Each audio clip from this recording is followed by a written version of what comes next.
హైదరాబాద్ వన్ని తగ్గకుండా చూడాల్సిన బాధ్యత కాంగ్రెస్ ప్రభుత్వంపై ఉందన్నారు ఎమ్మెల్యే పల్లా రాజేశ్వర్ రెడ్డి. బీఆర్ఎస్ ప్రభుత్వ హయాంలో తెలంగాణను అన్ని రంగాల్లో నెంబర్ 1గా నిలిపామని, దాన్ని కొనసాగించాల్సిన బాధ్యత ప్రస్తుత ప్రభుత్వంపై ఉందన్నారు. అదానితో చేసుకున్న ఒప్పందాన్ని రద్దు చేసుకోకపోతే తెలంగాణ ఆర్థిక ప్రగతి ఆగిపోయే ప్రమాదం ఉందని హెచ్చరించారు. వైభవం తగ్గలేదు.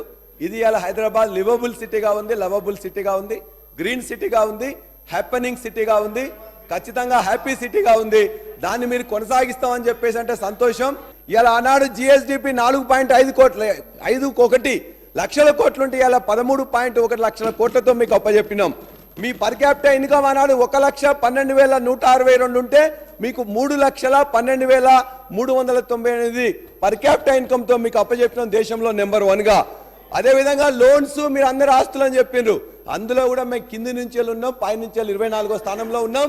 ఇది రికార్డుగా చెప్తున్నాం, ఖచ్చితంగా ఉన్నది.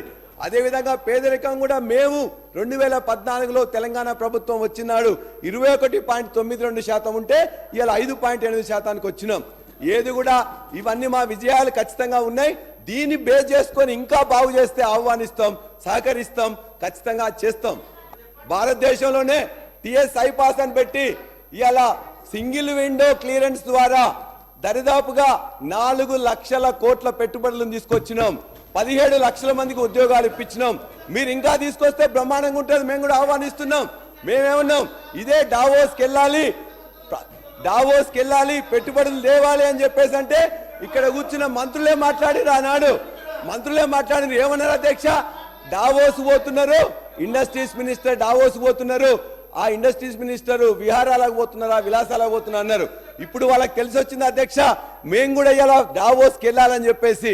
కానీ డావోస్కి పోయి ఎంఓఐ అయినప్పుడు కూడా ఏం చేసిన అధ్యక్ష? అక్కడ 12,000 ఇలా అగ్రిమెంట్ అయింది ఒకటే కంపెనీతోని. ఇలా రాహుల్ గాంధీ గారు చెప్పారు, ఇవాళ మొత్తం కూడా పరిశ్రమలు పెరగాలి, పెట్టుబడులు రావాలి, కానీ క్రానిక్ క్యాపిటలిస్ట్ అనేది రాకూడదు. ఈ భారతదేశంలో క్రానిక్ క్యాపిటలిస్ట్గా ఉన్న ఎవరైతే అదాని ఉన్నారో అదానికి మొత్తం ప్రైమ్ మినిస్టర్ గారు ఒక మద్దతుతో చేస్తున్నారు. కాబట్టి క్రానీ క్యాపిటలిస్ట్ వద్దు అని చెప్పేసి అంటే రాణి క్యాపిటలిస్ట్ అని చెప్పేసి ముఖ్యమంత్రి గారు వారితోనే అయ్యారు. ఇవాళ 12,000 కోట్ల రూపాయలు తీసుకొచ్చామని చెప్పేసి అన్నారు. 12,000 కోట్ల రూపాయలు తీసుకొచ్చి 12,000 కోట్లు. కానీ ఇవాళ అదాని ఇక్కడికి వచ్చినట్లయితే తెలంగాణ ఆర్థిక ప్రగతి ఆగిపోతుంది. తెలంగాణ సంపద ఏదైతే మేము సృష్టించి పెట్టినామో అది మొత్తం కూడా మన కాకులకు గద్దలకేసినట్లయితుంది. కాబట్టి అదానితో చేసుకున్న ఎంఓయు మన యొక్క రాహుల్ గాంధీ గారు చెప్పినట్లే మీరు దయచేసి విత్డ్రా చేసుకొని వాళ్ళకు బాగుండాలని చెప్పేసి కోరుతున్నాం. అదేవిధంగా ఇంకో 2 అంశాలు చెప్పారు. ఫార్మాసిటీని రద్దు చేస్తామని రకరకాల డిఫరెంట్ దగ్గర అంటే ఇంకో 10 చోట్ల ఒక్కో దగ్గర చెప్పేసి అది సరైన నిర్ణయం కాదని చెప్పేసి అనుకుంటున్నాం. ఒక్కసారి మీరు మరలా, ఎందుకంటే చాలా మంది ఇండస్ట్రీస్ ఇవాళ ఫార్మాకు ఇలా క్యాపిటల్గా ఉంది, భారతదేశంలోనే ఫార్మా క్యాపిటల్గా ఉంది, ఐటీ క్యాపిటల్గా ఉంది, వ్యాక్సిన్ క్యాపిటల్గా ఉంది. దానికి హైదరాబాద్, దాన్ని ఇంకా ఏ విధంగా తీసుకెళ్ళాలి, అందులో ఏమైనా ఉన్నట్లయితే ఇబ్బందులు ఉన్నాయో చూడాలి తప్ప మొత్తం నేను ఫార్మాసిటీ రద్దు చేస్తామనేసరికి మొత్తం ఇండస్ట్రియలిస్టులు అందరిలో కూడా ఆందోళన ఉన్నది. కాబట్టి దాన్ని పునరాలోచించాలని చెప్పి మేము కోరుతూ, ఐటీ ఎగుమతుల మీద కూడా ఇంతకుముందు ఐటీ శాఖ మంత్రులు చెప్పారు.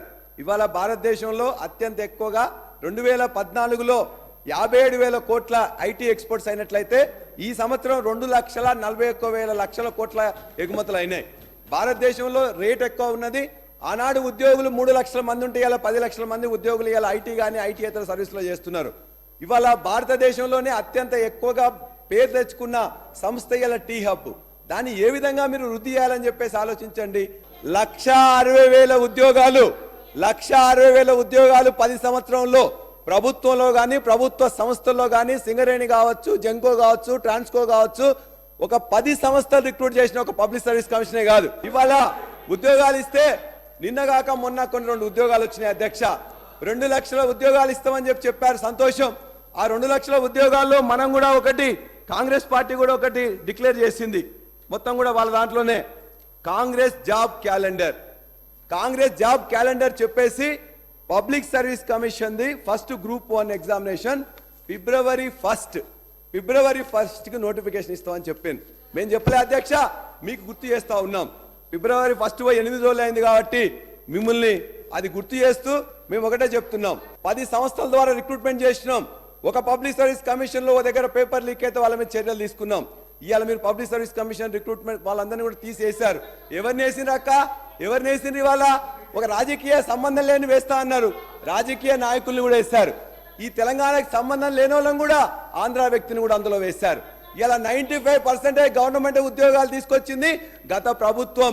ఇవాళ కేసీఆర్ గారి నాయకత్వంలో పార్లమెంట్ లో ఒప్పందం చేసిన తర్వాత ప్రైమ్ మినిస్టర్ మన యొక్క ప్రెసిడెంట్ గారి ద్వారా అసెంట్ తీసుకొని ఇలా 95% ఉద్యోగాలు ఈ ప్రాంతంలో గవర్నమెంట్ లో వచ్చేటి మొత్తం కూడా